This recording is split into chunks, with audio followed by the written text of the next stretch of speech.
Hello and welcome back to more High Peak. So you've got £1,500 burning a hole in your pocket. What are you going to do with it?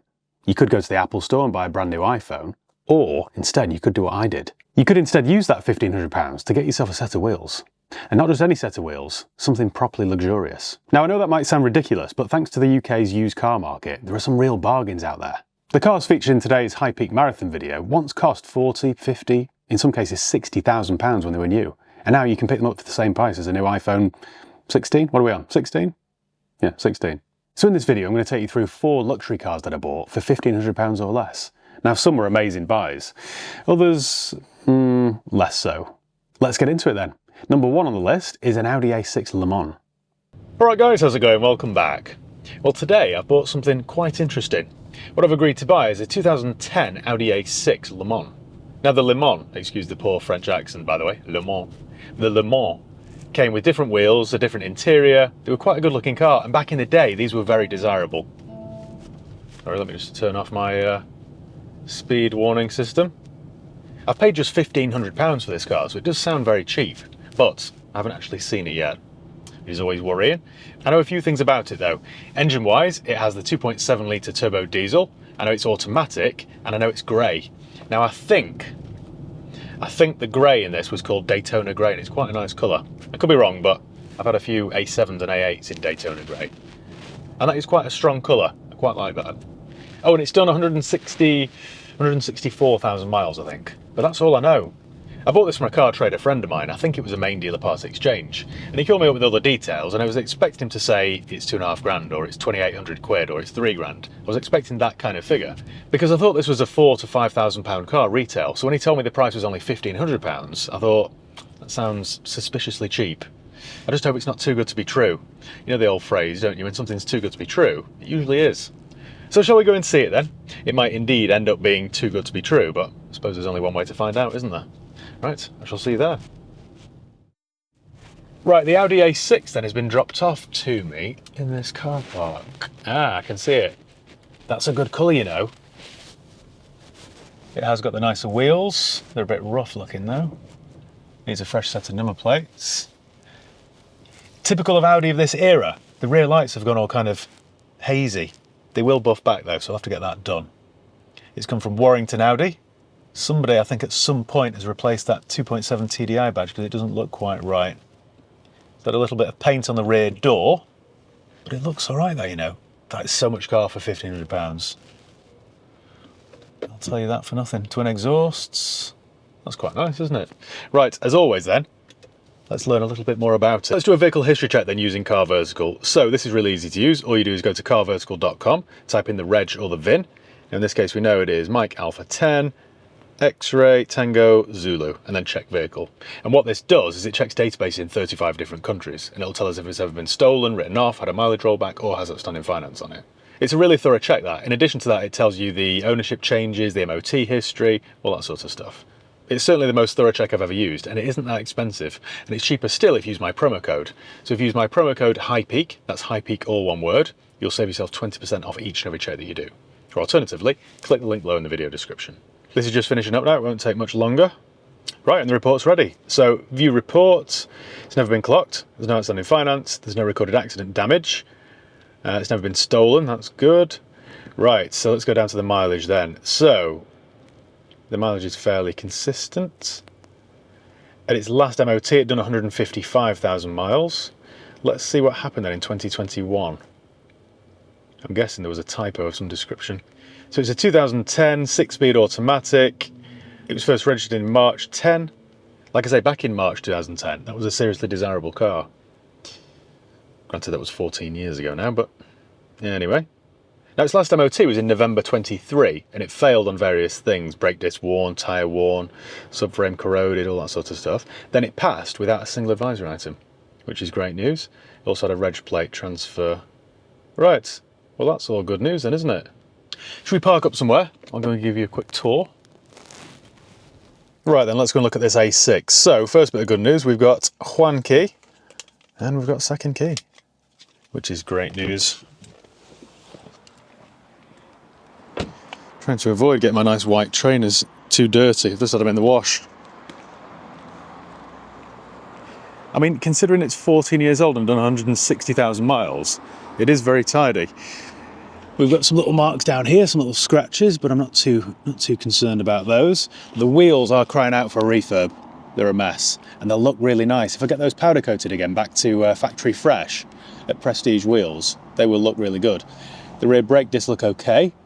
We've got a Delinte tyre, which they're not a bad sort of middle of the road brand actually, and that's on about 4mm of tread, so that's all right. This is like a facelifted model this, so you get these LED lights up front. And what else? I think this little bit of chrome trim on the door handles, I think that's part of the facelift, I'm pretty sure. Yeah, they were nice cars in the day. Up front then, have we got another Delinte? No we don't, we've got a Haida. A Haida something Sport, I think that says. But again, the wheel is very curbed all the way around. That's been abused actually. I'd like to see the state of the curb. Again, the brake discs don't look too bad. And the tyre is on about 4mm of tread, so that's all right. There's a little bit of front end damage here where the that's had paint. You can just tell the finish is sort of like orange peel. It's not factory fresh, that. And they've struggled to put this back properly, so I'll have to get that refitted properly. It needs a set of plates because they look very scruffy. Not too bad though. I mean, considering its mileage, it's not too chippy, is it? This bumper's kind of dropped because that panel gap there is way too far out. That's not quite right, that. Round this side, have we got a matching Haida? We do. We do indeed. Well, they're all right. They're not a brand I've ever heard of, I'll be honest, but there's plenty of tread left. And on this side, have we got another Delinte or not? Come on. Where's the brand? No, this isn't looking good actually. We don't have a Delinte. This one is an auto green, and it's got a big chunk out the sidewall. See that? Those wheels are right state. What I might do then is get another Delinte. I mean, there's plenty of tread on this, but I like to have matching. And I can see that rear door has had paint. Again, it's kind of got an orange peel finish to it, and it's just starting to chip here. See that? So that door's definitely been painted. It's not the end of the world, is it? It's £1,500. I'm still, overall, quite impressed with that. Let's have a look inside then. What have we got in the boot? Oh dear, just mess. This is filthy. Again, nothing that a good valet won't sort, but someone's been doing tip runs in this. Or had some animals living in it, I'm not sure. Or both. In the back there we've got a land sail. It's just minging, it just wants a very good clean. Stinks as well.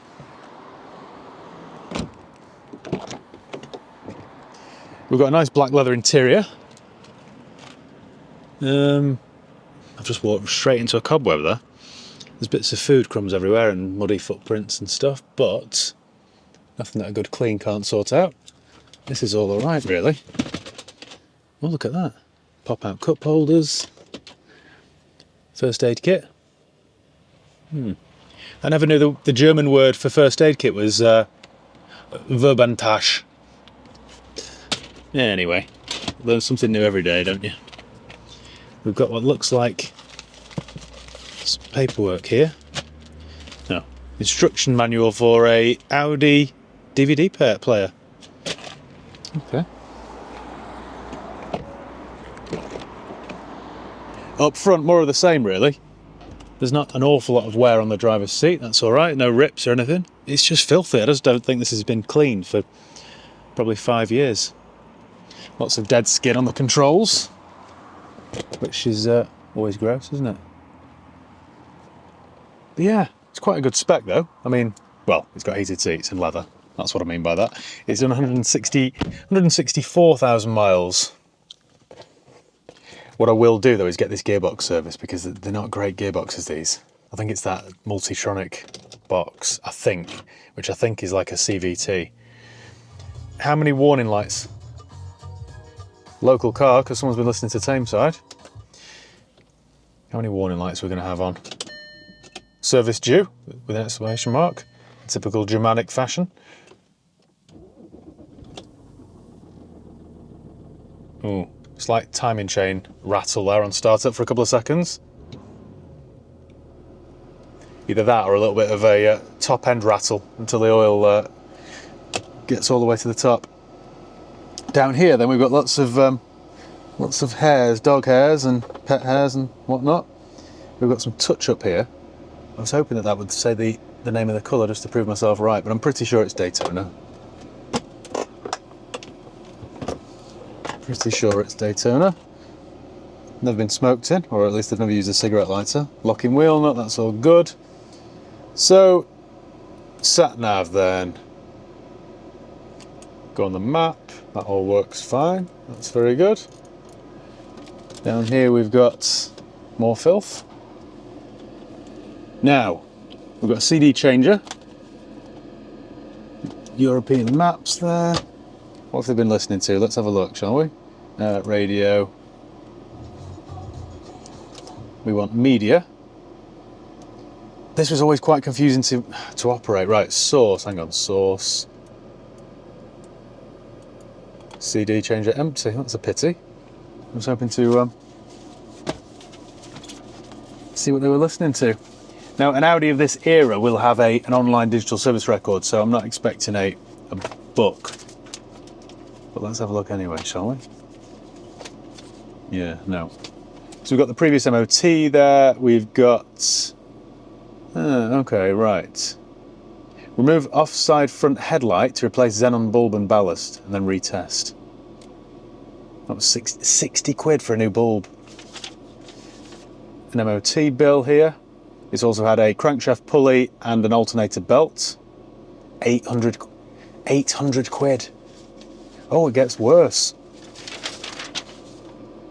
Supply and fit, near side, offside and near side, lower rear suspension arms and upper rear suspension arms and front lower suspension arms and front upper suspension arms, plus tracking, plus four-wheel alignment.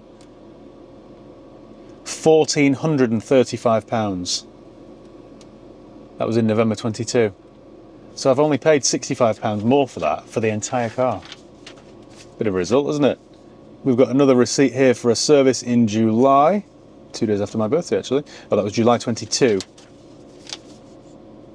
Carry out a full service. That was in 20.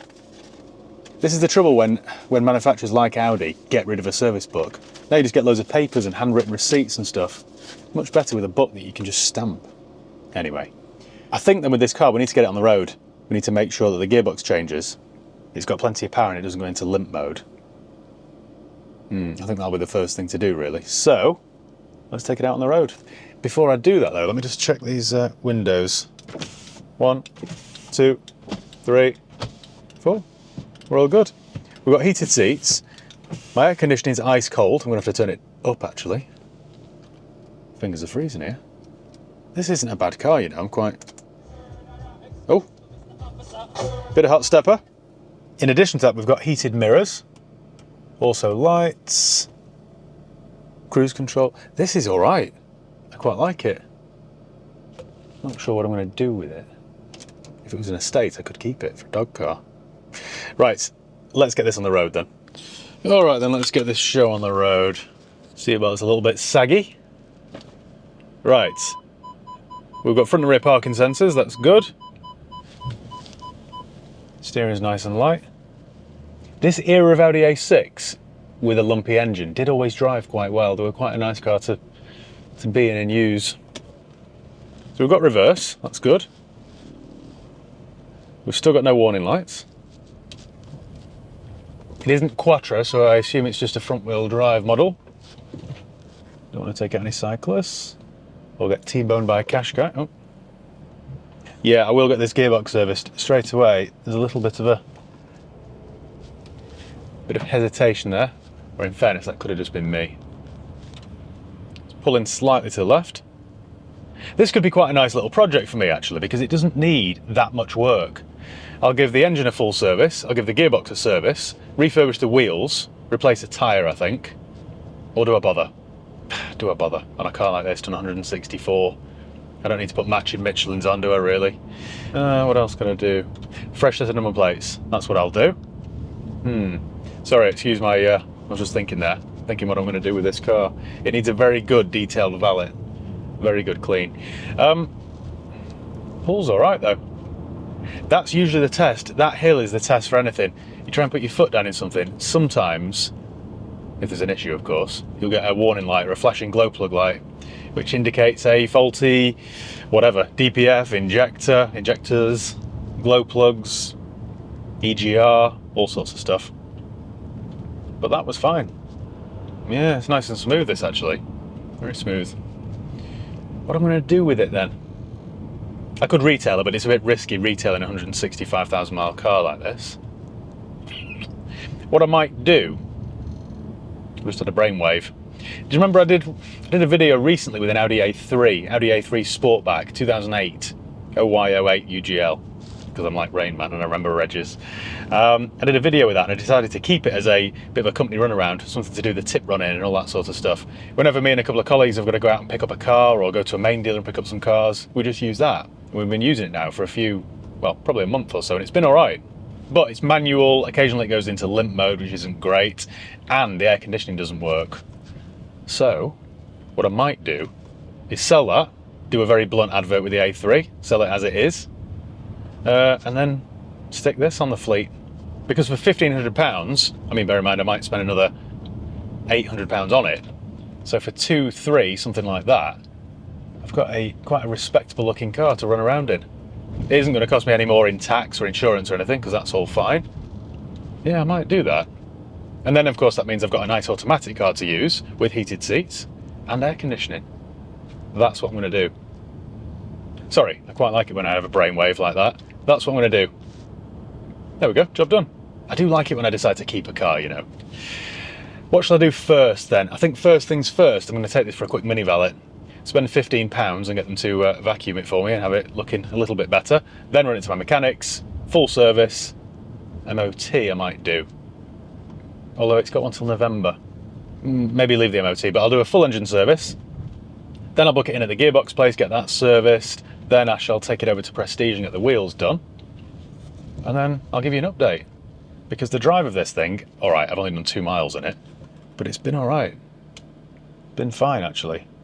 This could be the perfect thing to just run into the ground over the next 3 years, and then it'll owe me nothing. Not a bad idea, that, is it? And of course, occasionally we have to lend a car to a customer. So we've got 2 or 3 little courtesy cars we use. An Igo Picanto and a Chevrolet Spark, although the Spark's currently off the road with a few issues. But occasionally we sell a car to somebody that can only drive an automatic, so we could just, you know, loan out this. There we go. Right, give me... How long is this going to take? Give me 10 days and I'll have an ending for this video, hopefully. And hopefully it'll be good news.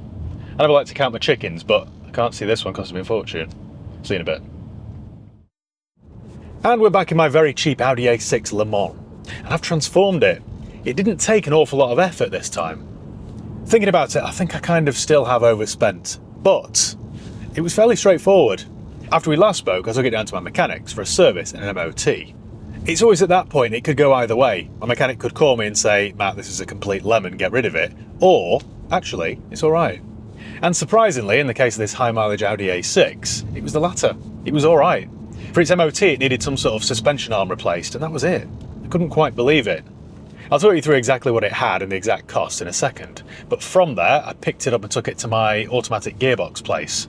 I don't really trust these gearboxes, so I had it serviced. That was quite a costly job. It cost me £240, but it's done. Gives me a little bit of peace of mind. A couple of days later, I picked it up from there and I took it over to Prestige Wheels in Bredbury. Now, if you remember, the wheels were in a right state. They were battered. There's like these queues on the A616 that you went with Business Park roundabout. I hate traffic announcements, do you? Always startles me. As always, Prestige have done a really good job. So they've been stripped, filled, repaired, and then powder coated, and they look as good as new. They really set this car off nicely. I think a nice set of wheels instantly lifts a car. So at that point, if you can picture this, I'd now got a car that was mechanically sound and it had nice wheels, but it still looked like a pigsty. The interior was particularly, well, it was disgusting. It did resemble a pigsty, I'm not going to lie. So I took it over to Tameside Detailing for a full, thorough valet. I picked it up from there this morning, got it back to the garage, fitted some new reg plates to it because the original Warrington Audi plates were a little bit faded and scruffy looking. And now for £15, I think it's really lifted it. And that, ladies and gents, is pretty much it. I didn't bother getting any paintwork done because, as I hinted at the start, I've decided to keep this car as the new company workhorse. I think it'll be ideal. It drives really well, it still looks the part. It's alright, I'm quite pleased with it. Now remember, I paid just £1,500 for this car, and I think, I was just kind of totting up the sums then as I was driving along, I think I probably spent around £1,000 on it. And thinking back to the first part of this video, I think I said I'd spend around £1,000. So for £2.5 grand-ish, I've got a well-sorted car. What I'll do now though is park up and I'll talk you through the exact costs and see how far away I was. The only downside with this car is it doesn't have Bluetooth audio. That would have been a nice touch, but it's got everything else. I've just been and filled it with fuel and it took 92 quid. So it is quite costly to brim, but there we are. Can't have it always, can you? Right, we're nearly here, so get your abacus ready. Now I paid £1,500 for the car, so 1,500 there. The bill at Prestige, well let me do it in order so I don't forget.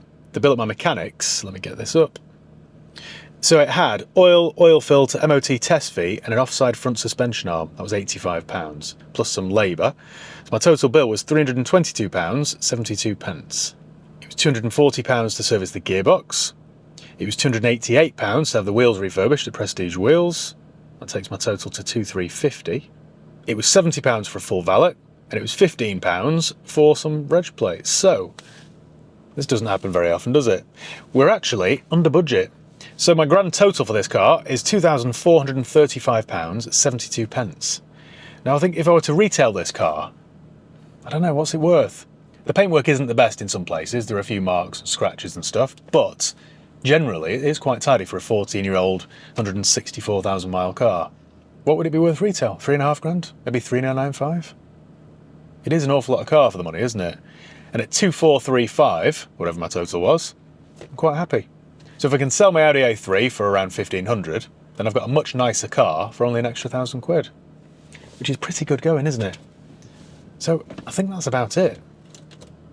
Make sure my handbrake's off, and we're away. Yeah, this'll do the job nicely, won't it? What do you think? Let me know below in the comments. Well, that A6 turned out to be one of my better buys because we've still got it today. We use it every day really as a work runaround. And to be fair, so far it hasn't put a foot wrong. Touch wood. Next up then is one of my all-time favourite cars. It's a Jaguar X Type. Now many people dismiss these as being a Ford Mondeo in drag, but that's a bit unfair. They're actually much better than that. This particular one had an awful lot going for it. It was a 3-litre petrol V6, it was all-wheel drive, it was sovereign spec, and it was an estate. Alright guys, how's it going? Welcome back. Well, I'm really excited about today's car. This is a bit sad to be honest, but by now you'll know that I'm a sad man with a very sad taste in cars. I bought a Jaguar X Type estate, but this isn't any old X Type estate. This is a 3-litre all-wheel drive automatic sovereign spec. Speaking of sovereign, our former sovereign, Her late Majesty the Queen, used to drive one of these cars.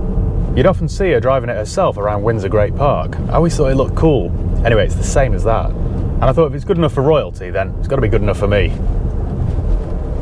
I got an email the other day from a viewer down in Oxfordshire asking if I wanted to buy the car. When I saw what it was, I jumped at it. Sadly, I didn't have time to go and collect it myself. I had to send a transporter down there on my behalf, which of course means I haven't actually seen it yet. So I thought today you could join me on this exciting little voyage. I should point out at this point that I've only paid £1,000 for it, and I honestly don't know whether that's dear or not. What I was thinking of doing with this car was keeping it and getting rid of my old Volvo XC70 that's nearly done 300,000 miles. After all, this one's a better spec, it's automatic, which I prefer, and it's done 200,000 miles less than the old Volvo. Right, let's go and have a look, shall we? Well, here she is. It's gold, which wouldn't be my first choice of colour, to be honest. I'd have preferred it in grey or something like that, or blue, but it does sort of add to it. Quite a classy car, that. Weirdly, it's got privacy glass in the very rear, but not on the rear doors. That's strange. I'm quite excited about this. The bodywork so far looks pretty good. The wheels need refurbishing, but the seller told me that already, to be fair. And the brake discs look a little bit rusty from here. It's in pretty good condition, that, for an 06. Oh, we've got a wooden steering wheel. I'm such a loser, honestly. Right, let's go and have a look.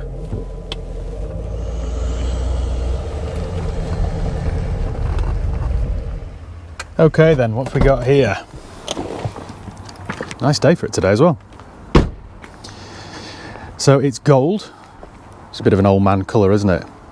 And the wheels are quite badly curbed, but we've got a P0 near on the back on about, wow, on about 6mm of tread. The brake discs do look ropey though, so I might have to put a new set of discs on. Also, I'll order some new wheel centres. They let it down. A little bit of rust around the wheel arches, but nothing too serious. And down the panels, it's quite straight. Panel gaps all look all right. But yeah, I wonder why they only tinted the back part, the boot compartment, and not the rear doors. I wonder whether to remove the back tints or tint the rear doors. Not sure. Right, moving to the front, we've got another P0 Nero. Someone's put proper tyres on this then. That's also on about 6mm. And just like the back, I think it needs new discs and pads. Not the end of the world though. Someone's had a go at painting that themselves. You can see where they've tried to blend it in. It feels like someone's had an aerosol tin and done it on a Sunday. That one's doing properly really. I think I'll get that done. So this being a 3-litre V6 all-wheel drive Sovereign, it is a proper spec. So I've got headlamp washers, Xenons, a couple of stone chips here. So the plates are from Jordell Performance and Prestige, Oxfordshire. I assume that's who's looked after the car then. Oh, looks pretty good, doesn't it? Slight scuff there, but most of that would buff out. Another Pirelli P0 there, on about 6mm, so that's all good. This is what you like to see on a car. Someone's put, should I say, proper tyres on it. And down this side, again, it's nice and straight. Moving to the back then, there always seems to rust there. That always blows out. Oh, wow, someone's taken a big chunk out of that. And we've got a matching Pirelli. I've bought a decent car here, just based on the tyres alone. A little bit of corrosion there on the wheel arch, but nothing too serious. Moving around the back. I'll move around the, oh, I don't like that. Someone's put a jumping Jag on it. It's had a tow bar fitted at some point. We've got rear parking sensors. The rear light's cracked there. I'll order one of those off eBay, I think. We've got matching plates, which is always a good sign. And look at that, Sovereign spec. I wonder if, oh, it does as well. The glass part of the tailgate lifts up separately. Well, I'm quite impressed with this. We've got both sets of keys. And inside, look at this. It's like being sat in the library of a stately home. We've got piped leather, electric memory seats. This was some car in its day, wasn't it? We've got Alpine audio, powerful mirrors. I think this was about as good as it got. It smells very doggy. Must have been used as a dog car, this. It does stink of dog. They've got the little dog guard up there as well. There's something there that's stuck to the headlining.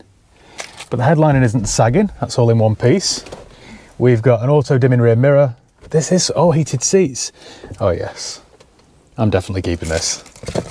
Right, let me get some life into it then and see what the mileage is. 107,000 miles, which isn't high, is it, for a, what year is this now?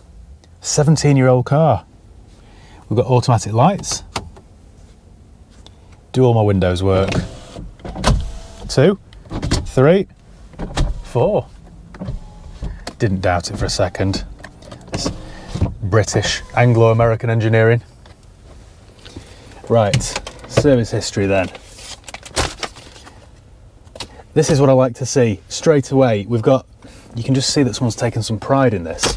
Everything's organised into folders and wallets rather than just flung on the floor. So we've got the V5 there.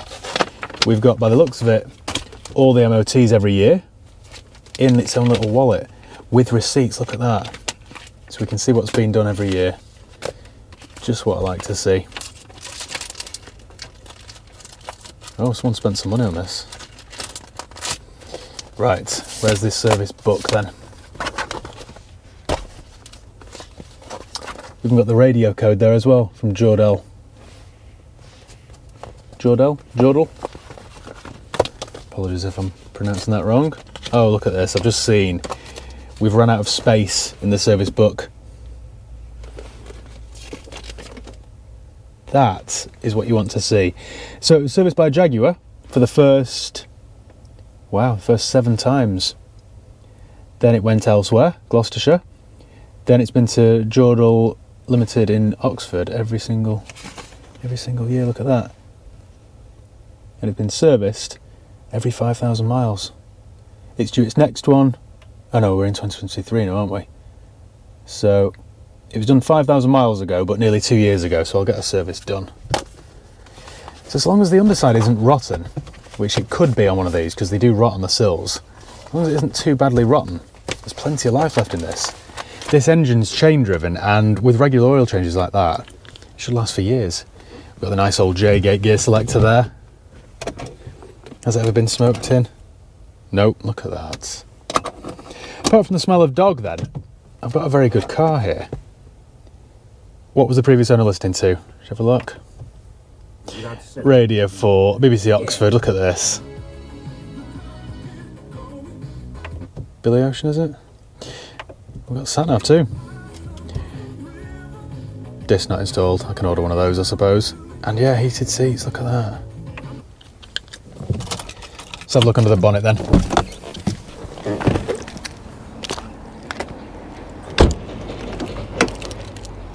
Properly impressed with this. That's blown again there. What are you thinking then? Because I'm thinking straight away, replace my old Volvo. This is a bit more me. Just heard what I was saying. This is a bit more me, this gold estate. I think we need some new tailgate struts. They're on the last legs, I think. Oh yes. So we've got lots of little black hairs here. So they've had a dog. Excuse me. There's the Witter tow bar. Does need a good old clean, but it's a nice genuine car this. We've got a 12 volt socket down there. And, oh, nearly broke that. Disc changer, and I think that's the changer there for the sat-nav. Missing the parcel shelf. Right, I'll order one of those then. Perhaps that's why they've tinted the rear windows then. Perhaps that's the reason. Yeah, I do need some rear struts. Look at that, look. You know what, this is a perfect dog car. Not sure you'd get a German Shepherd in the back, but it's not a bad size. Looking forward to driving this. Is that sad or not? I think I know the answer. The lever, I think off memory, is it over here somewhere? Am I getting confused? Yes, I was getting confused. Look at that.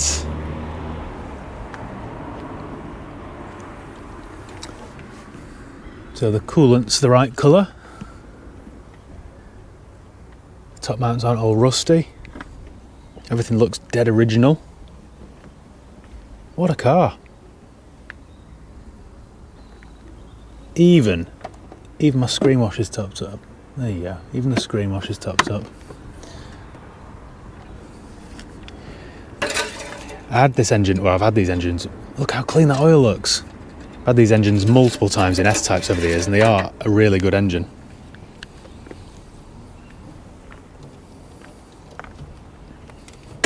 Maybe I'll order some new struts for the bonnet as well. I think then it's time to give this old girl a drive. Right. I haven't actually had one of these before. I've wanted one for a long time. A Sovereign Estate all-wheel drive auto, 3 litre. ABS lights on? Oh no, it's gone out. Worrying unnecessarily there, wasn't I? Apart from the smell of dog, it's a really clean car, this. And that 3 litre It's just a really good engine, that. Really smooth, creamy V6. Ah, what have we got? Oh, I thought we had garage door openers there, but we don't. So I've got no warning lights on at all. I've got half a tank of fuel. It's a little bit knocky over that bump. I think it needs some new suspension arms, some bottom arms or something, or bushes. Well, straight away I can tell you this is very smooth. There is a little bit to do. Suspension arms, or sort out that suspension at the front. Wheel refurbs. Maybe tint the rear windows or remove the far tint. Little bit of paint work. And I've got a very decent little car that I've got no purpose for, but I want anyway. Listen to that. I think I'll give the gearbox a service as well, just to prolong its life. This is very smooth, this. Electric seats work. Oh yes, can get used to this. I love a wooden steering wheel. I just think it's really classy, that. How do I adjust my lumbar support? I feel like somebody's kicking me in the back. Well, you can tell straight away with this that someone's loved it. It's got proper service history, both sets of keys, proper tyres. The rest I can sort out myself. I think that this is my new winter runaround, my new winter beater Jaguar. Right, I think then, what I'm going to do first, I'll run it to my mechanics. I think I might get them to wax oil underside of it, just to prevent that rust getting any worse. Get it up on the ramp and see what it's like, give it a service, replace those brake disc and pads because they look like they've seen better days, sort out that suspension clunk. I think I'll probably spend $600 or £700 on this before I know it. Take it for a gearbox service, that'll cost me maybe $150, something like that. Get the wheels refurbished, there's another 200 and odd quid. Sort out the rear privacy and then take it for a good detailed valet. Get rid of all the dog hair. They're going to love me over at Tameside Valeting, aren't they? I think I'll let off one of those odour bombs as well and get rid of the dog smell. And that's about it. Right then guys, let me crack on with these jobs and I'll catch up with you in 3 weeks' time. 3 weeks, it'll all be done. Right, I'll see you then. I'm home.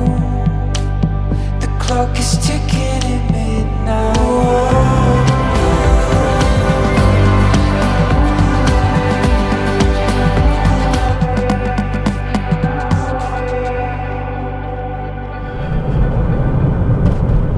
I think you all know where this is going, don't you? On this occasion, I've so massively, comprehensively overspent, I should really go and see somebody, a therapist or a psychiatrist or something. It just isn't normal behaviour. Some 6 months have passed since we last spoke. I guess I just got a bit carried away with it. It's such a rare car and such a nice car. I just wanted to give it some TLC. It isn't often you find a 3-litre all-wheel drive Jag X Type estate, so I don't know. I just wanted to save it. And now as I sit here talking to you with a passenger seat full of bills, I almost wish I hadn't. Anyway, at the time, I thought it deserved to be rescued. On the bright side at least, I have rescued it, and I think it looks really good. It looks nice and original now. It's just, it hasn't been what you'd call a cheap or easy process. It's really tested my patience, this, and my checkbook. After we last spoke back in April, I ran this down to my mechanics with a fairly simple job list. I asked them to give it a fresh MOT with no advisory items, a fresh service, and just a general check over. And also it had quite a loose front end, it was knocking every time you went over a bump. So I asked them to sort that out. The next day my mechanic got it up on the ramp and then realised it was as rotten as a pear underneath. It needed new sills, brake discs, pads, suspension arms, drop links, coil sprit, all sorts of stuff. So they got it off the ramp quickly and then parked it in the back of the yard and moved on to quick and easy jobs. And it sat there for a good 3 months, 4 months maybe. And then eventually when they had the ramp free for about 3 days, they got it back up on the ramp and did all the work. In typical X-Type fashion, the sills were, well, they were invisible. They were non-existent. So my mechanic had to cut out what was remaining and then weld in some brand new sills. They've done a really neat job actually. Then when that was done, they wax oiled the full underside of the car just to protect it going forward. I mean, in fairness, it is a 17-year-old car, so you expect a bit of rust, don't you? The list of work my mechanic's done to this car is very long and expensive. In fact, it'd probably be easier to list what they haven't done. When it was finally done there, I picked it up and I took it over to Prestige Wheels in Bredbury. If you remember, the wheels were quite badly curbed and scraped, so I had them stripped and powder coated, and they now look as good as new. Somebody told me though on a recent Instagram post, these aren't the wheels for this car. I should know nerdy things like that, shouldn't I?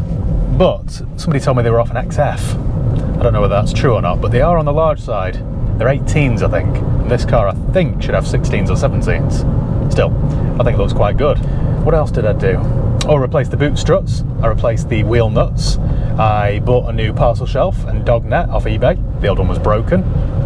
Then I took it to the body shop. If you remember, the front wing had a do-it-yourself driveway Sunday morning special.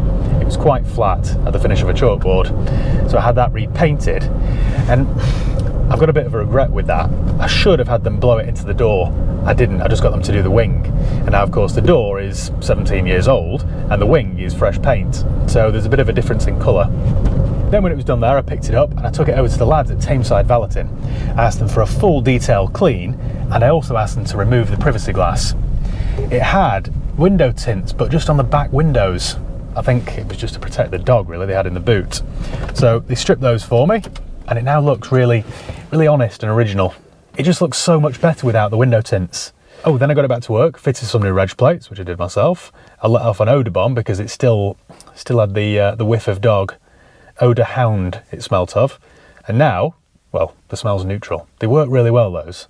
In case you're wondering, they're called Air Vidocs and they're available on Amazon. They're about 20 quid. I always just buy them in bulk because they're really handy to keep. What else did I do? I think that's about it. But I've spent so much on this car, it's ridiculous. You won't believe... Well, shall we get onto that, shall we? Right, we've got pages and pages of bills here. So, the car cost me £1,000. The delivery or the transport costs, I can't remember, I think it was about £250.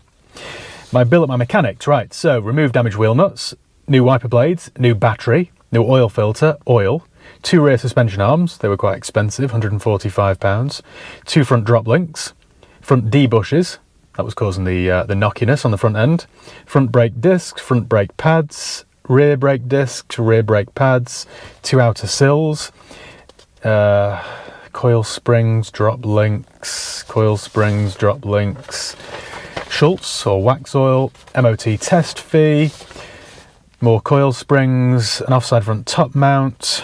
So my total bill there was, you ready for this? £2,409.02.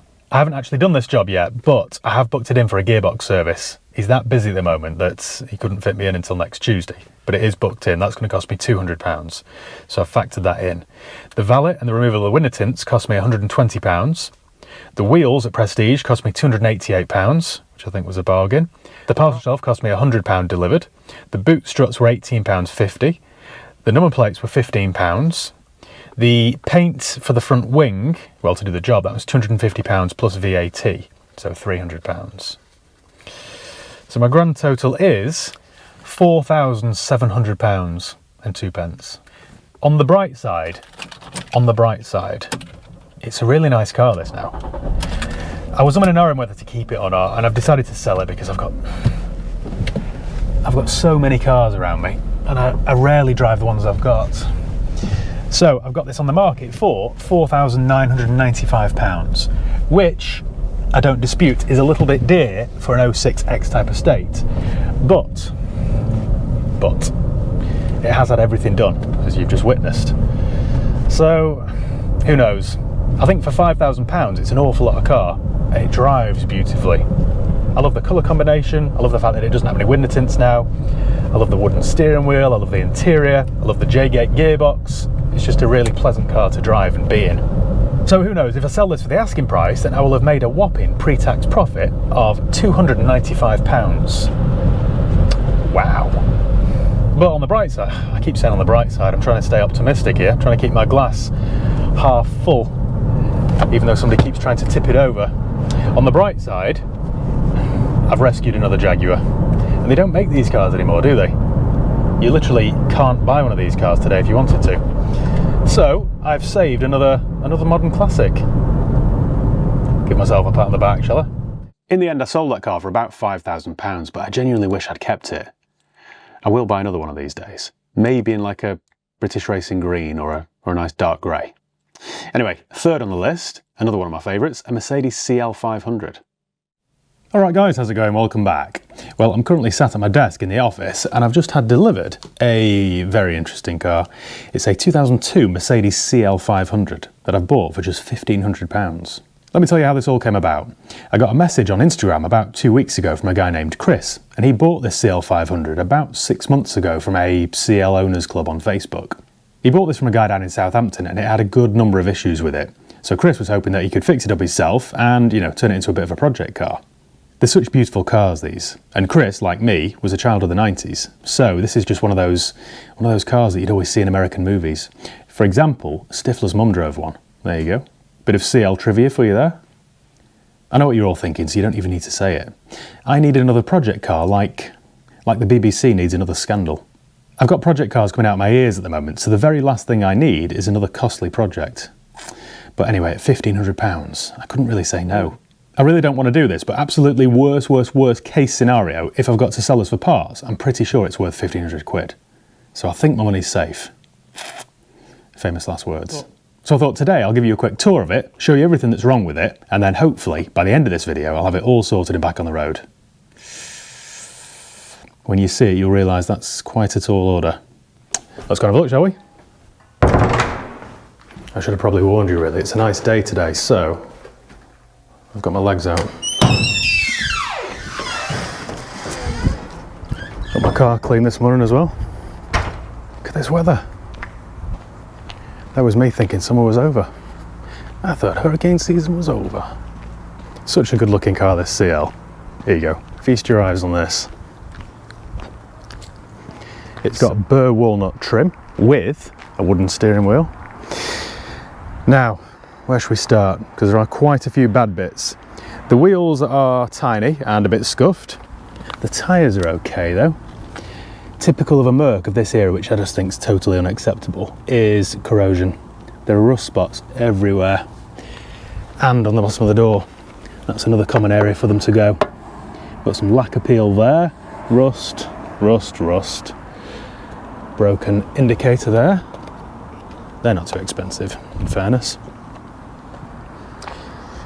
Now, you'll all be yelling at your screens for me to, as the Americans say, part it out, to sell it for spares, because it's probably a little bit too far gone, this. But I just can't help myself, can I? Oh, the other good thing is the plate's with it. I know it's only worth 250 quid, but the plate is with it. So, I mean, we've got damage here to the bottom part of the bumper, more rust spots there on the bonnet. I'm just too much of a romantic for my own good. I just want that to be back on the road.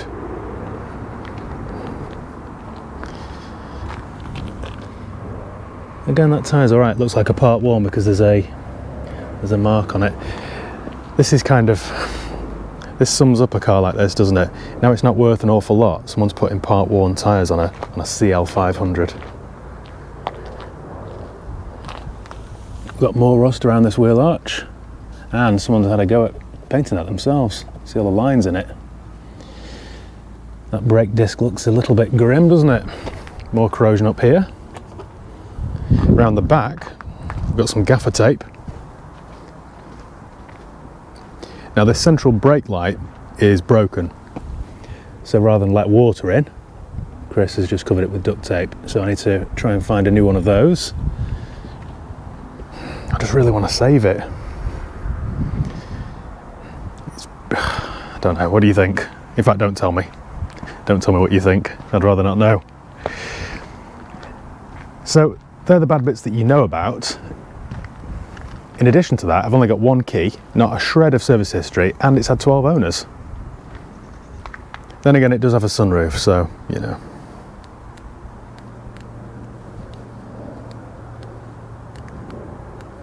Nope. Oh, there we go. Slightly temperamental. Take a look at that interior though. It's beautiful, isn't it? Beautiful. Love these sill covers. It's just a shame that this era of Mercedes was a real low point in terms of quality. Because, I mean, look at things like this. I know it's 20 years old now, this car, but it's just not good enough. This car will have cost the best part of £100,000 competing against things like Bentleys and stuff. And yet now, all these years later, there are loads of faults. Oh, my steering column works. I mean, that's the other good thing. It's only done 78,000 miles. It's quite low, isn't it? I mean, if that's to be believed. Oh yes, the old V8. So we've got lots of malfunctions here. Reverse light, check lamp. We've got an engine light on, an ABS light. ABS malfunction, visit workshop. Okay, danker. BAS, I'm not sure what that is. What is that? Brake assist or something? Display defective, visit workshop. Coolant, visit workshop. Sounds like this car wants to go to the workshop, doesn't it? ESP, yeah, okie dokie. What else can I tell you about it then? Oh, I've just spotted a wood screw there through the door. I don't think it would have left the factory like that. We've got Bose surround. It really would have been some car in its day, this. I love this wooden steering wheel. We've got, by the looks of it, some lights out here on the Speedo as well. Sounds lovely though. And that old V8 is quite reliable, isn't it? The actual engine itself, it's everything else that can go wrong. Now, I suppose, look at the hinges on this door. So impressive. I don't know whether this has got soft close or not, but it isn't working. Let's try and raise it, shall we?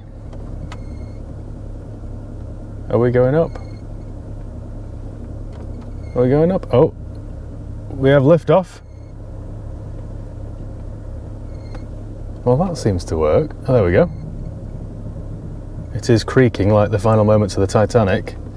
ABC Sport, this should sort of lower us down and hunker us down a little bit.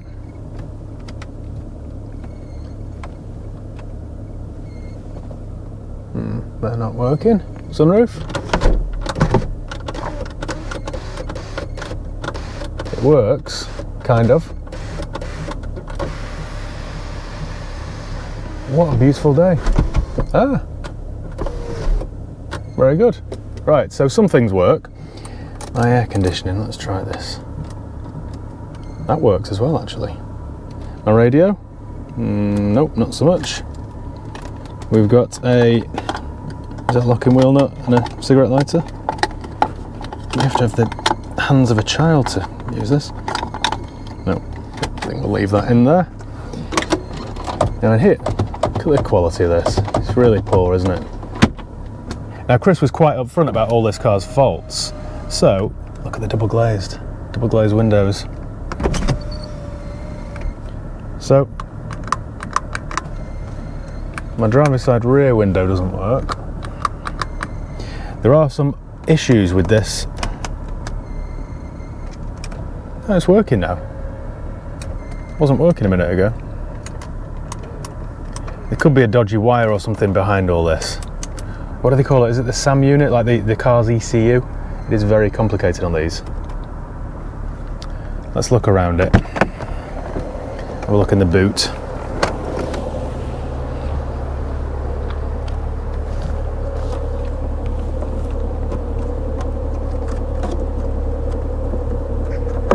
Oh, there we go. Look at the size of the battery. He did tell me as well he put a new battery on it because the car has got so many little faults with it. He thought he wanted to eliminate them being battery related. So he put a brand new battery on, hoping that it would wipe out some of the faults, and it didn't.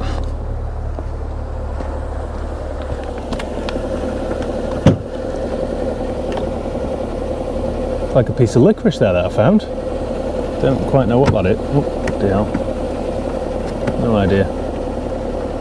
I think we'll leave that where it was, shall we? Pretend I didn't pull it out.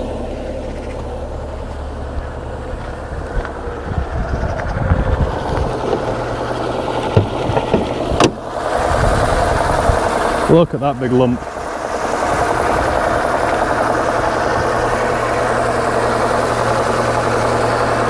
So I've got no idea either when this was last serviced, which is a little concerning, must admit. Now there's no MOT on this, so it won't go far, but we'll drive it around this car park, I think. Keep dropping my phone out of my pocket today.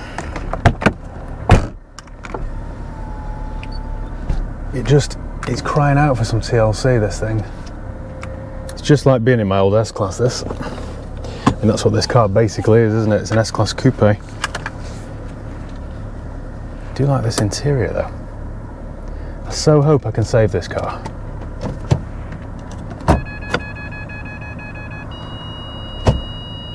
Lots of warnings.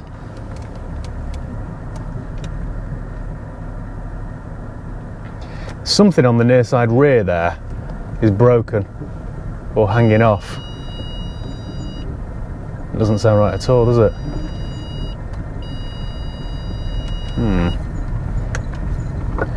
Lots of creaking and squeaking.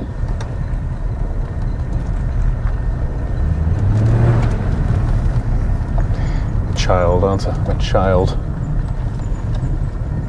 Steering feels a bit notchy as well. Like it's crying out for a power steering fluid change. It just feels like the column's the shape of a 50p piece, do you know what I mean? A little bit notchy, not fluid. It does sound like a broken spring, that, which is odd. It doesn't have springs, this.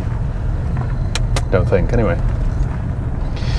What am I going to do with this? What am I going to do? I think I'm going to get this down to my workshop, let them check it over, plug it into their machine, try and diagnose some of these faults, and see if it'll pass an MOT. I think this could be a very, very costly repair, this. So I think I need to box clever. There is a knocking coming from the back. Sounds like there's somebody trapped in the boot. You've seen me do this 100 times before now, where I'll buy a car and it needs loads of work and I'll spend hundreds, if not thousands of pounds on it. But what concerns me about this, they are quite rare now, so getting parts might be a bit of a headache. But 78,000 miles on one of these is really nothing, is it? I'd drive something like this. Be quite cool, wouldn't it? Right, well, I think I'll leave it there. Let me get this down to my mechanic. Oh, 6 malfunctions. Get this down to my mechanic and take it from there. Try and work out whether it's worth fixing or breaking for bits. Catch up with you later. I hope I have good news for you later. I really do.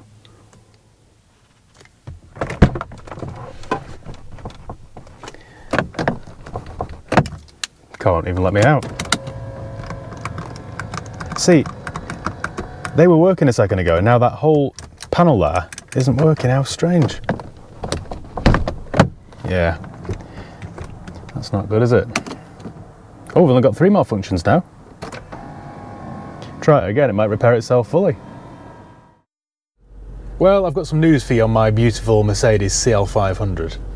After we last spoke, I had it trailered down to my mechanics because there was no MOT on it. Hadn't had MOT for 3 or 4 years. And then it sat there for 4 weeks, 6 weeks maybe longer. In fact, yeah, longer, 8 weeks it sat there for. This is always the trouble really. My mechanics are always busy and I put a lot of work on them. So I just said, get to it when you can then really. Don't panic about trying to get it done, you know, within 24 hours because I know that's impossible. So when they tried to start it 2 months later, the battery was flat. So they left it on charge overnight and then it turned out the battery was goosed. It wouldn't take a charge. So they put a brand new battery on it, and every time they took the booster pack off it, it would just die. So it needed a new alternator. So at that point, I thought, just stop what you're doing there. I don't want to go too far with it. I'd rather take it to SPR, which is probably where I should have taken it to on day one really, but I didn't know how bad it was. So I thought I'd take it to SPR, my local Mercedes specialist, and have them look at it. So I got it recovered from my mechanics over to SPR in Stockport, and this is the message I've just this minute had from Sam at SPR. You ready for this? I've had an inspection of the CL. Give me a call when you're ready for some bad news. So what I've done, I was going to go down there myself and have a look at it and have a chat with him, but I'm out filming. I'm too busy right now, and I know that they're a business and it's on the ramp, so I didn't want to waste their time either. So I've asked my brother to go down there on my behalf. Here's what happened. So just got off the phone to Matt, who's asked us to go down to SPR and speak to the guys down there about fixing the CL500 he's got a big long list apparently to see whether it's worth fixing or not. So, wish us luck, and we'll see when we get there. Right, so when the car came in, no windows at all. Saw this here.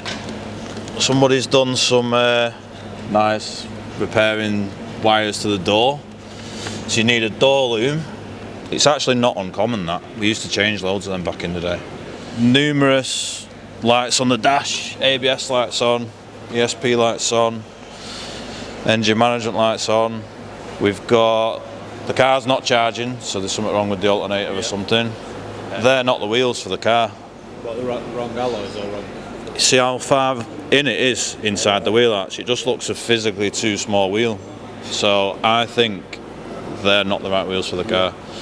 What else electrical wise? Intermittently won't start. It's got no horn. We've got one of the main control units under the bonnet isn't communicating with the rest of the car, which will be partly why all the windows aren't working, but that wiring's not going to help. I better not leave it running too long, it'll run out of battery. And that's about it for floor work really. Let's get it on the ramp.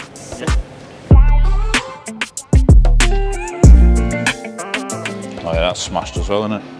I think the, so that's smashed, but on this side, these have auto dimming driver's side glass, and that's gone as well.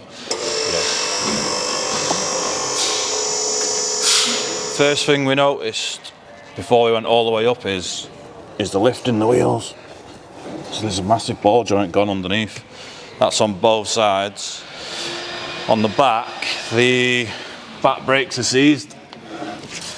I can just about turn that one. I'll go around the other side. This one is C-solid. Oh, it's freed up a bit. So, seized calipers, disc pads, stuff like that. This wheel has got play in it as well, side to side and up and down. This is where it gets interesting. I've tried to mark everything up so I don't forget, but the lift in the wheel is these ball joints here, which goes into the strut. But I mean, you can see how rusty that is. And then these ball joints have got play in. You might be able to see it on the camera, I don't know. See how that's going up and down? Yeah. It shouldn't move at all, and then this one's even worse. See the lift on that one? Yeah. So when I lift the wheel up and down, it's that one, and side to side is this one. And that's the same on both sides.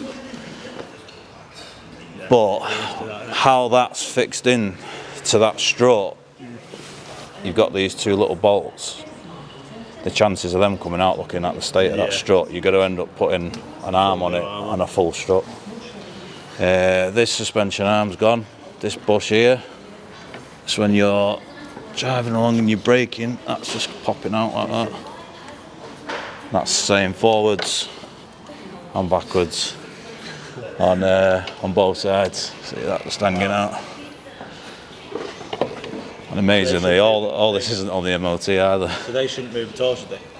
You should get a bit of play, but that where that's separating, it shouldn't. Oh wow, yeah. It should be just more like of a dampener, so as you're braking it just takes the brunt of it. Again, same on this one and this one. Two arms. What else have we got? It's all rotten down here. Oh wow.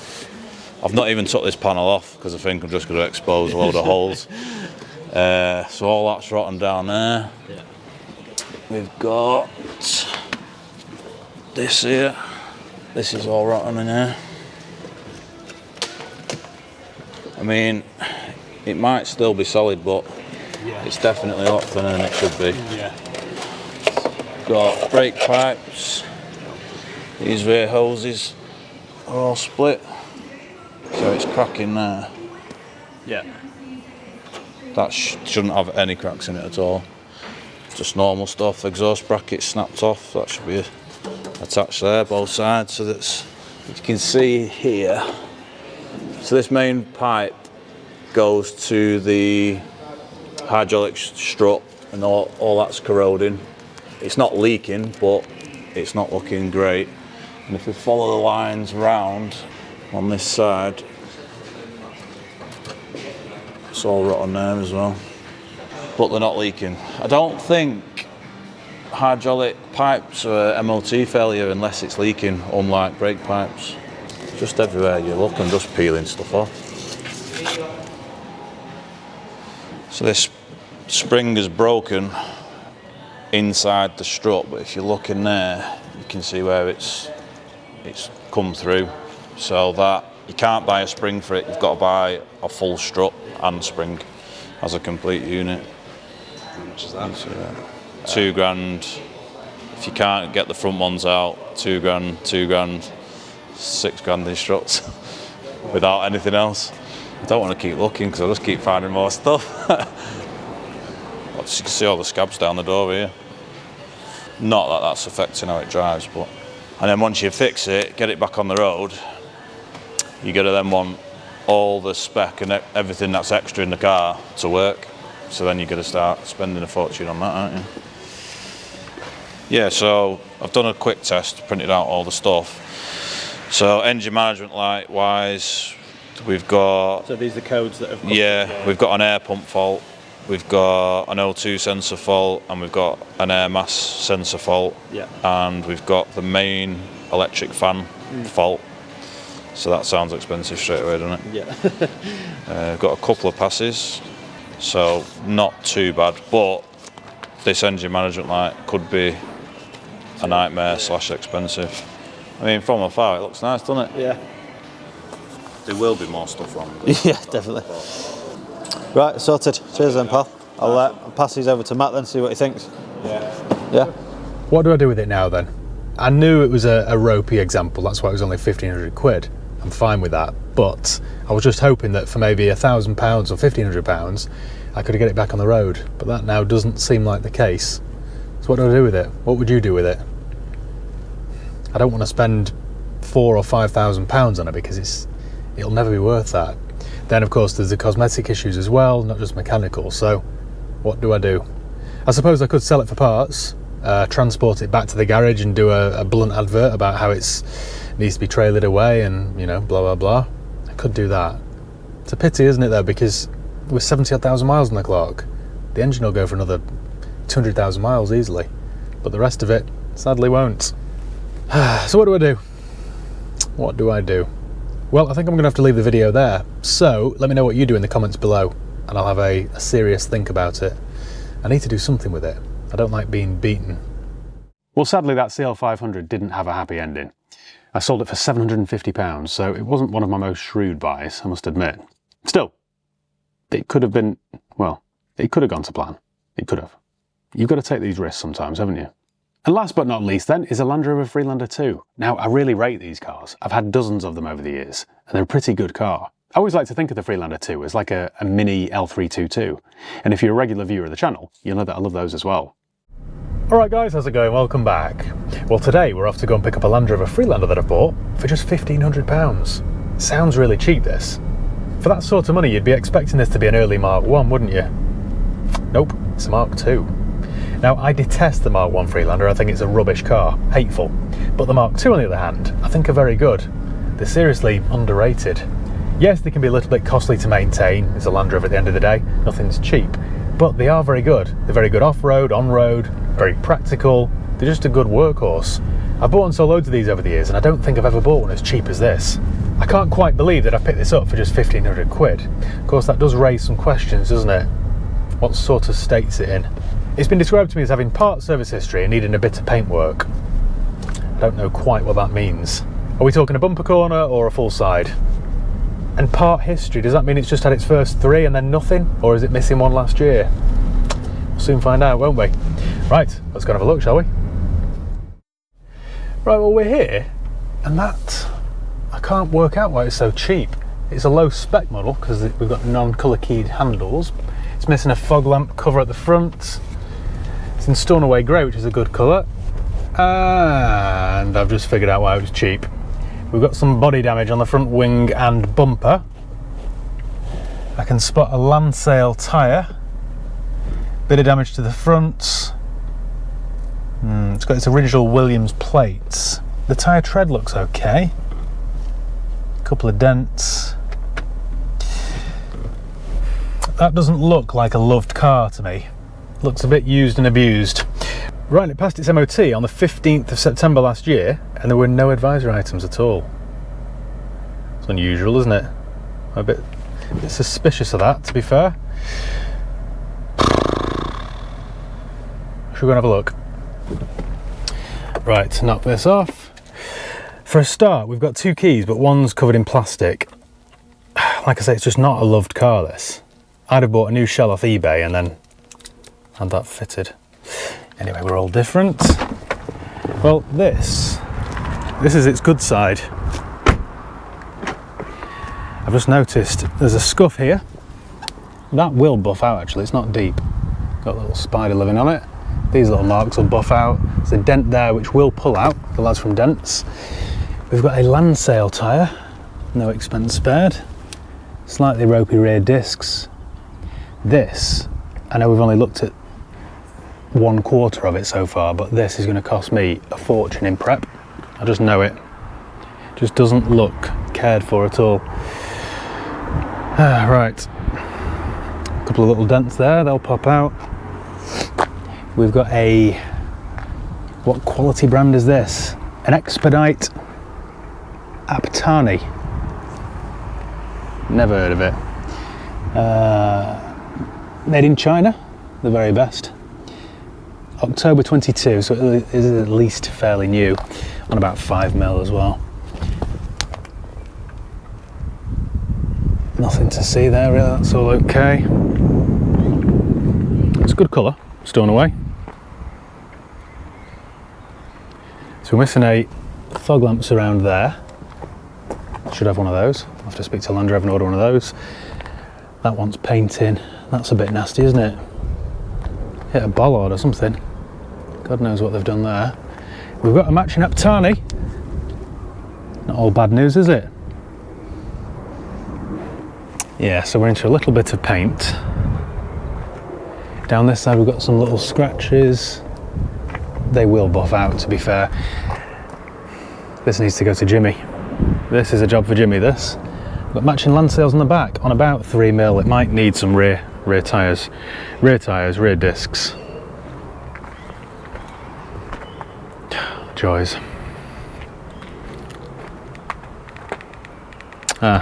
Missing the little door handle, door lock cover thing there. We've got a dead key fob. What a crock. It stinks of cigarettes.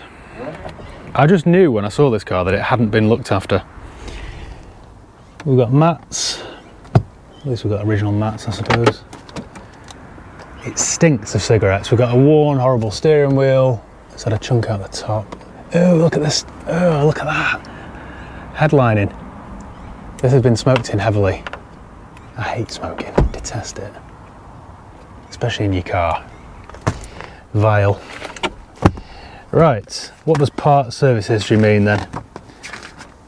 Soon find out, won't we? Is it Stornoway or is it the other one? They later did one called Corris, but I think this is Stornoway. Why does it not tell me?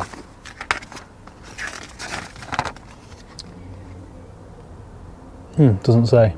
It will say under the bonnet though, so hold your horses. Supplied by Manchester Land Rover. That's not there anymore actually. They've moved to near the Trafford Centre. Bit of trivia for you. So, part history means 1 at 7, 1 at 15 at Land Rover. Then not Land Rover. It must have changed hands then. Somebody bought this brand new and then sold it and the second person gave up with it. Having said that, sales not a bad area. So 9, 10, 11, 12, 13, 14, we're all good so far. 17, 6 years ago. 20 odd, 30,000 miles ago. No mention of a timing belt either. Now these have, the 2.2 Ds have a timing belt with quite a long interval. I think it lasts something like 150,000 miles or 10 years. So it hasn't done the mileage, but it will be due time-wise, so I'll have to do a timing belt. Right, we've got An aircon service. Okay, air conditioning might work then. And an MOT from 2016. This, look at the state of that. This is just being abused, this car. Not a car. I don't even know what that is. Back seats look fairly clean, but they stink of cigarettes. I've seen worse. I've seen worse, sadly. Moving around the back then. Bodywork's okay, a couple of little touch-ins. It's only a GS.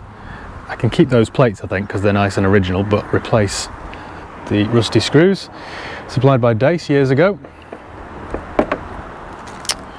Can't get into my boot. So that little micro switch there will want replacing. And it's about £30, but previous owner obviously didn't want to spend any money at all.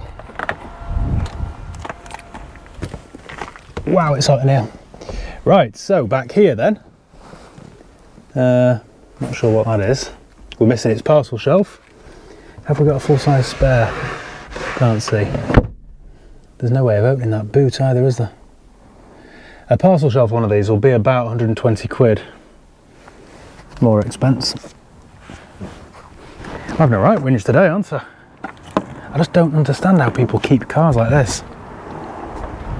Clean it, change the oil, look after it, change the timing belt. It might actually last you then. Right, it's a manual. We've got 3 pedals. That steering wheel is, here's a Manc word for you, hanging.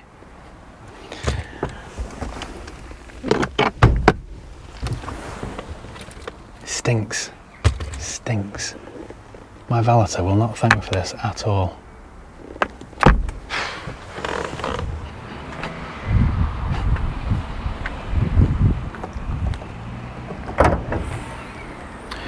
Right, we're missing the engine cover, which is never a good sign, is it? I hate to see that. This is a nail, this car. You can just tell.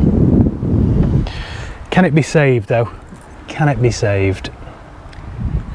Am I prepared to spend £1,500 on it, minimum, sorting it out? I mean, I suppose if I were to spend £1,500 on it, then it'd owe me 3-ish, and it's worth 5, so I guess it would be worth doing.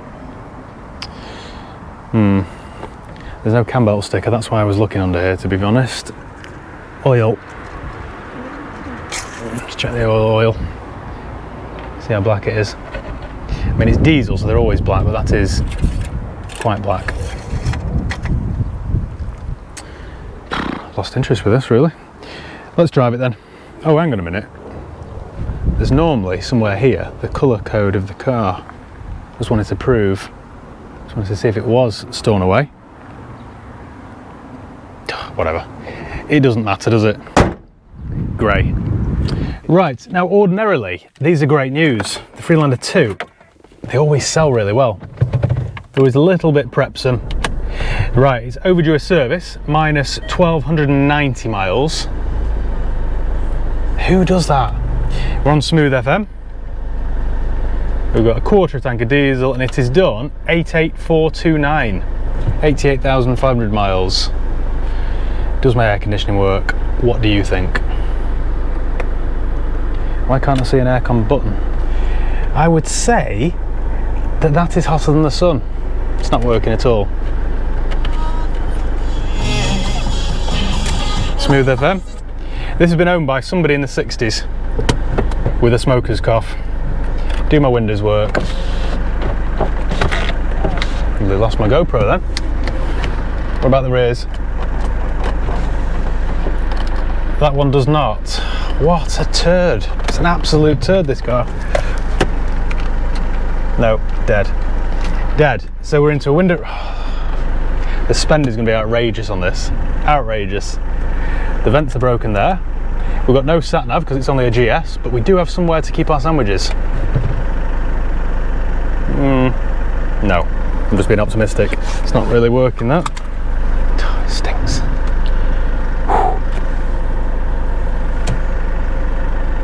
Let's drive it then, see if there's a clutch in it. Oh, that's not right, is it? Very noisy power steering there. I think these are still old-fashioned, you know, hydraulic systems, so I think that might just need some fluid. Or it's broken. This is what happens. This is what you get when you don't look after your car properly. Oh, that doesn't sound well at all, does it? That steering is making a right racket. Ah, air conditioning's getting a little bit cool there. Who'd have thought it? Not you, and not me. Right, there has been one little saving grace there, one little reprieve. The list is endless with this, isn't it? Endless. On the bright side, my aircon works, my clutch feels okay, we're not misfiring, we've got no warning lights on. Oh, there's a horrendous rear wheel bearing noise. Oh, that's not good at all, is it? Wheel bearing then. Wheel bearing or burner boy there, I think. Wheel bearing or tyres. Now they are cheap land sales that are quite low, so it could be tyre noise that, but I suspect it's a combination of both. Wheel bearing and tyre. Oh, this is an endless list. I don't normally moan this much, I don't think, but this one is particularly bad. Oh my, that's great, isn't it? My oil light's just come on. Low oil. And it's gone off again. That's either low oil pressure or low oil level. I need to nurse this down to my mechanics, don't I? I'm gonna have to drop this in my mechanic's yard and then run away on it quickly. Right, well, I think you've heard me moan enough now, haven't you? Let me run it down there and I shall catch up with you in, this could be a long one, this. It could be a very long one or a very, very short one where I decide to go no further with it. We'll see. 31 degrees. Not all bad, is it? Yeah, if I do decide to do the work on this, we're into, oh, I sold that Volvo. That 57 reg Volvo there is a 2.4 petrol and it was high road tax, and I thought, no one's gonna buy this, it's 600 quid a year to tax. Anyway, somebody did. Before we even get onto the bodywork, I'm into tyres, wheel bearing, service, figure out why my oil light's on, noisy steering, MOT, fog lamps around, then we've got bodywork. Then we've got boot switch that doesn't work, parcel shelf. No wonder this car was cheap. No wonder. Oh, window regulator.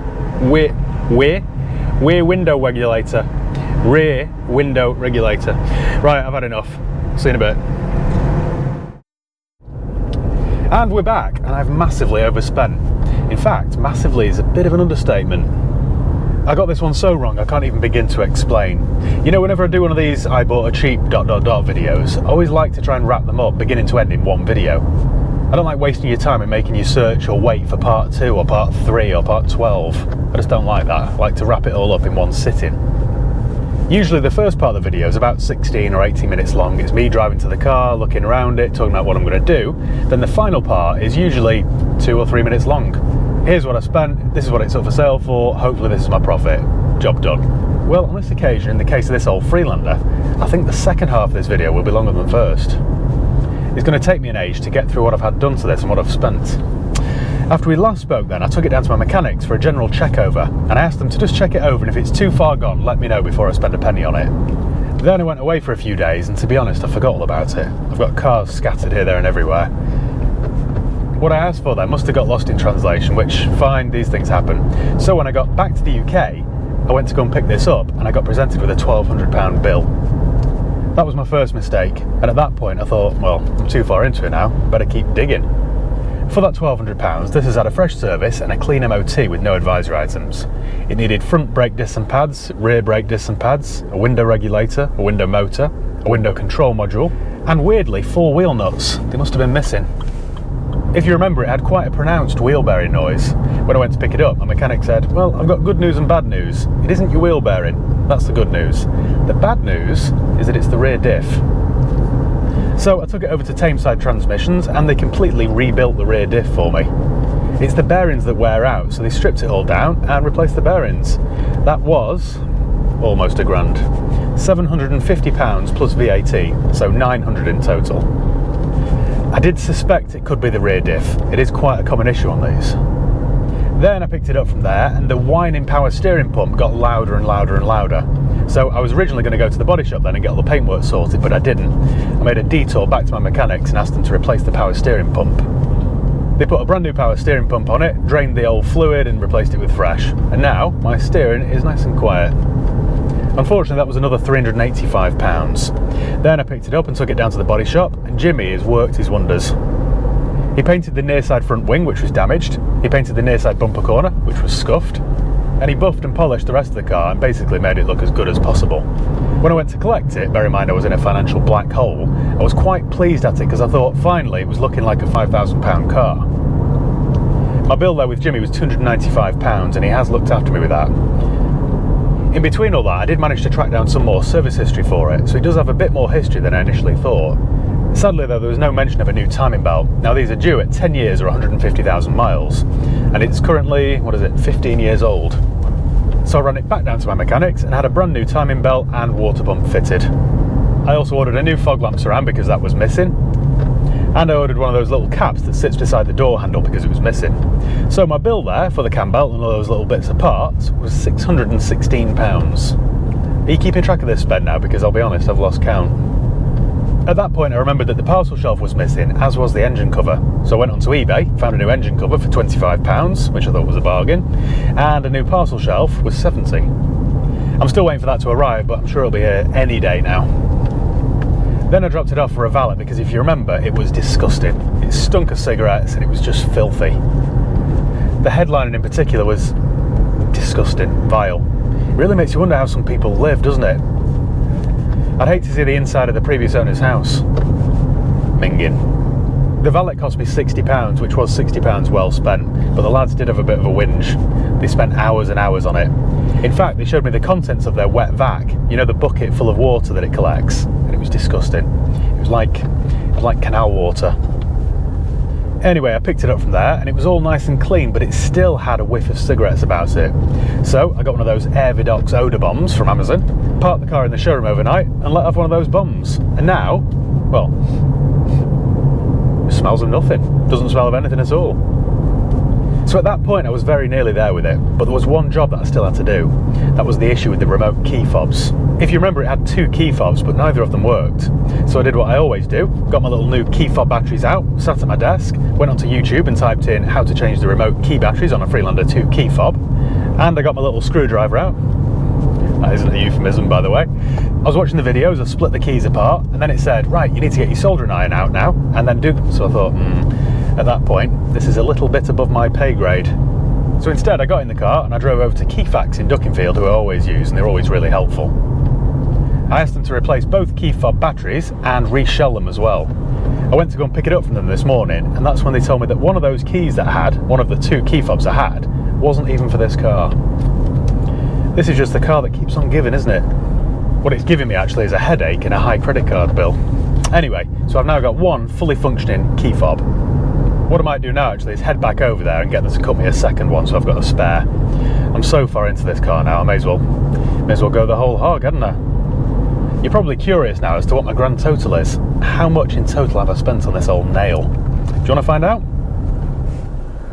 Right then. So, if you remember, I paid £1,500 for the car, which was quite cheap, but obviously not cheap enough. May as well turn the engine off.